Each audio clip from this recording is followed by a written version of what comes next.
నగరంలోని స్థానిక మాగుంట లేఅవుట్ గోమతినగర్ జనసేన కార్యాలయం నందు ఈరోజు అంగరంగ వైభవంగా ఆంధ్రప్రదేశ్ రాష్ట్ర ఉప ముఖ్యమంత్రి కొణిదెల పవన్ కళ్యాణ్ జన్మదిన వేడుకలు అంగరంగ వైభవంగా ఘనంగా నిర్వహించారు. యువత బైక్ ర్యాలీతో ప్రారంభించి అందులో భాగంగా ప్రత్యేకంగా మెగా రక్తదాన శిబిరాన్ని ఏర్పాటు చేయడం జరిగింది. సుమారు 500 మంది యువత రక్తదానాన్ని అందించారు.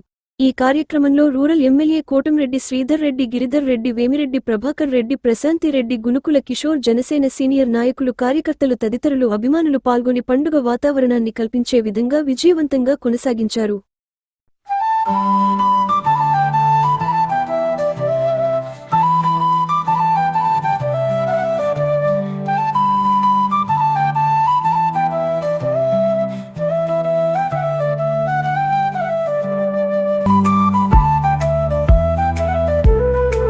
Like, share, subscribe. మరిన్ని వీడియోల కోసం గంట సింబల్ ని క్లిక్ చేయండి. Thanks for watching this video.